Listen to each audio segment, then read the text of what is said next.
नमस्कार मित्रों। मैं भी शास्त्री आप सभी का अपने YouTube चैनल पर स्वागत करता हूँ। आइए आज जानते हैं कर्क लगन की जन पत्रिका और मकर राशि है जिनकी इनकी शनि की महादशा है और शनि की साढ़े साती चल रही है और दशाएं भी इतनी खास नहीं है, फिर भी रिजल्ट बहुत ही ज़बरदस्त उनको मिल रहे हैं। कामयाबी भी अच्छी मिल रही है, खरीद फरोख्त भी अच्छी हो रही है, व्यापार में उन्नति है, बरकत है। मेरे ही जानकार हैं, अब उनकी डिटेल्स तो मैं आपको नहीं बताऊंगा कि वो किसकी हैं, ना ही उनका नाम लूंगा। पर कई बार अक्सर देखने को मिलता है कि व्यक्ति के जीवन में बहुत अच्छी दशाएं चल रही होती हैं, जन्मपत्रिका में बहुत अच्छा समय चल रहा होता है, लेकिन लाभ उसका कुछ खास होता नहीं है। आखिर वो कौन सी वजह है जिसकी वजह से उस अच्छी महादशा का लाभ नहीं मिलता। और कई बार जन्मपत्रिका में महादशाएं अच्छी नहीं चल रही होती हैं, फिर भी लाभ बहुत अच्छे मिलते हैं। तो वजह क्या होती है, किस वजह से ऐसी स्थितियां बनती हैं, तो आइए जानते हैं।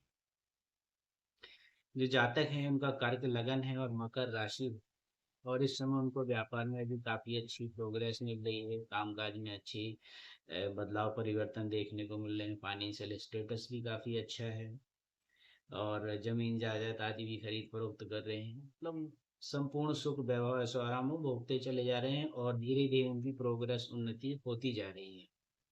अब ऐसा क्यों है? क्योंकि कर्क लगन में शनि उतने योग कारक नहीं होते हैं, क्योंकि वो सप्तम और अष्टम भाव के मालिक होते हैं। और स्थिति ये देखी जाती है कि शनि बैठे कहाँ पर है।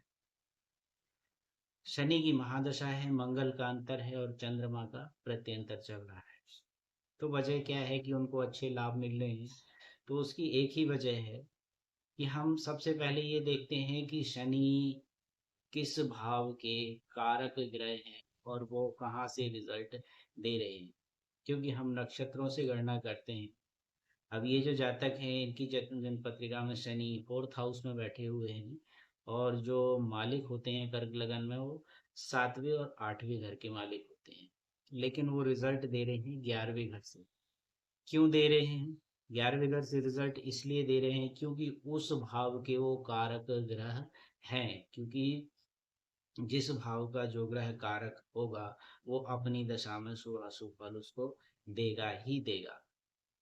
जी, क्योंकि उस भाव के जो स्वामी हैं, अगर हम बात करते हैं तो शुक्र उस भाव के 11वें घर के स्वामी हो जाते हैं, लेकिन शुक्र और उस भाव का जो नक्षत्र है वो शनि का अपना नक्षत्र है, तो शनि सबसे पहले उस घर का रिजल्ट उनको देंगे। तो शनि मेनली उनको वहां से रिजल्ट दे रहे हैं। दूसरी बात है, शनि की साढ़े साती चल रही है, फिर भी अच्छा रिस्पॉन्स है। तो शनि की साढ़े साती, पहली जो साढ़े साती होती है जीवन में वो कष्टमयी होती है। दूसरी साढ़े साती की अगर हम बात करते हैं तो जीवन में बहुत ही परिवर्तन लाती है, बढ़ोतरी, प्रोग्रेस, उन्नति, हर सारी चीजें दिलाती है। साथ साथ घर में जो बूढ़े बुजुर्ग हैं उनमें किसी का विक्षोभ भी सहना पड़ता है या हेल्थ के इशू भी बने रहते हैं, आदि चीजें होती हैं। तीसरी साढ़े साती जो होती है व्यक्ति के जीवन का अंतिम समय होता है, क्योंकि हर 30 वर्ष के बाद साढ़े साती आती है और एक वर्ष व्यक्ति का शनि महाराज का वक्री अवस्था का समय होता है, जो कि कुल मिला के 31 वर्ष में एक बार साढ़े साती आती है। किसी की बचपन से शुरू हो जाती है, 10 साल 15 साल की उम्र से। तो उस हिसाब से जैसे जैसे उम्र बढ़ती जाती है शनि की साढ़े साती के रिजल्ट देखने को मिलते रहते हैं। पर अभी हम यहाँ पर पॉजिटिव बात करेंगे। दूसरी बात है, हम मंगल की बात करें, क्योंकि मंगल की अंतर्दशा चल रही है। तो मंगल जन पत्रिका में, कर्क लगन की जन पत्रिका में मंगल योग कारक ग्रह बन जाते हैं, क्योंकि 10वें घर के मालिक और 5वें घर के मालिक बन जाती है। मेष राशि है, वृश्चिक राशि। मंगल भी यहाँ पर पॉजिटिव रिजल्ट दे रहे हैं। मंगल की वजह से ही प्रॉपर्टी की खरीद फरोख्त हो रही है, काफी अच्छा लाभ मिल रहा है, क्योंकि मंगल चौथे भाव से रिस्पॉन्स कर रहे हैं, क्योंकि उस भाव के वो कारक ग्रह बन गए। उस चौथे भाव का जो मालिक है शुक्र है तुला राशि में, तो उस भाव के नक्षत्र के स्वामी मंगल हैं, वो उनको पॉजिटिव रिस्पॉन्स दे रहे हैं। दूसरी बात, जो उनकी राशि चल रही, जो कर्क अगर हम देखा जाए, चंद्रमा जिसके मालिक हैं वो प्रत्यंतर दशा में चल रहे हैं। तो देखने में यहाँ पर चंद्रमा भी इनके पॉजिटिव में, काफी अच्छे नक्षत्र में बैठे हैं और लग्न भाव के मालिकों को लग्न भाव पे ही रिस्पॉन्स दे रहे हैं। नेगेटिव देखना एक अलग चीज है, पर यहाँ पॉजिटिव की भी हम बात कर रहे हैं तो चंद्रमा का भी अच्छा प्रभाव उनको मिल रहा है। मेनली कहने का मेरा मतलब ये है कि अगर व्यक्ति की दशा महादशा जो भी चल रही है, अगर वो अच्छे भाव से चल रही है, वो ग्रह जो बैठा हुआ है किसी भी भाव का मालिक है, किसी भी भाव का स्वामी है, उससे फर्क नहीं पड़ता। फर्क पड़ता है कि वो किस भाव का कारक ग्रह है और उस भाव का कारक ग्रह किस नक्षत्र का स्वामी है, तभी उसके रिजल्ट अच्छे देखने को मिलते हैं। जबकि शनि की महादशा हो, मंगल का अंतर हो, चंद्रमा का प्रत्यंतर अगर चल रहा हो तो व्यक्ति को मानसिक तौर पे बीमारियां, घर में कलेश आदि, हानि, नुकसान, बहुत सारी चीजों का सामना करना पड़ता। लेकिन यहाँ पर इनके साथ ऐसा नहीं है, ये काफी प्रोग्रेस कर रहे हैं, उन्नति कर रहे हैं, और भगवान से चाहूंगा काफी प्रोग्रेस करते रहें।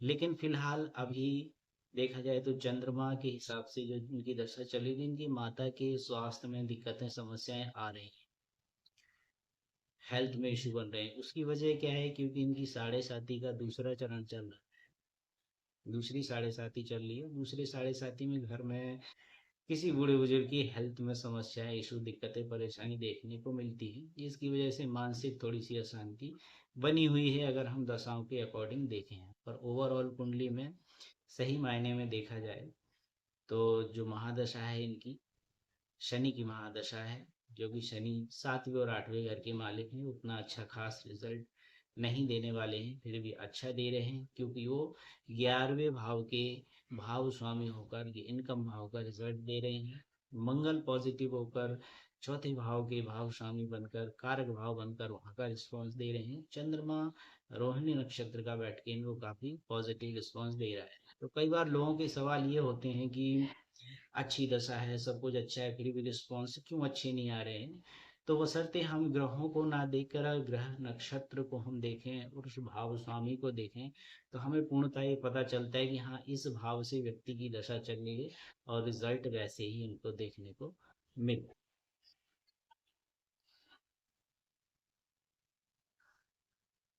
किसी भी लगन में, मेष से मीन पर्यंत तक कोई भी लगन हो, अगर किसी भी लगन में जो महादशा है, अगर वो नेगेटिव है, महादशा अच्छी नहीं चल रही है, कोई बात नहीं, पर जिस ग्रह की महादशा चल रही है, अंतरदशा चल रही है या प्रत्यंतर दशा चल रही है, या गोचर में उसका काफी अच्छा बदलाव परिवर्तन हुआ है, और वो आपके पॉजिटिव भाव का कारक है, जैसे कि इनकम भाव का, कर्म क्षेत्र का, एजुकेशन का, मैरिज लाइफ का, लग्न भाव का, अच्छे भाव का कारक ग्रह है, वहाँ का अच्छा फल देने वाला है, तो दशा भी आपको अच्छा फल जरूर देगी। लेकिन अगर लगन भी अच्छा हो और महादशा भी अच्छी हो, और जो ग्रह है अच्छे भाव का, अच्छे स्थान का कारक ग्रह नहीं है, वहाँ का स्वामी नहीं है, तो वो आपको हानिकारक ही फल देगा, लाभ नहीं पहुंचाएगा, नुकसान ही कराएगा। तो कुंडली में मेन चीज है नक्षत्रों का पूर्णतः चयन करके कुंडली का वर्णन करना कि किस प्रकार से नक्षत्रों का प्रभाव जीवन में पड़ता है। धन्यवाद मित्रों, मिलते हैं फिर किसी अगले वीडियो में, तब तक के लिए नमस्कार।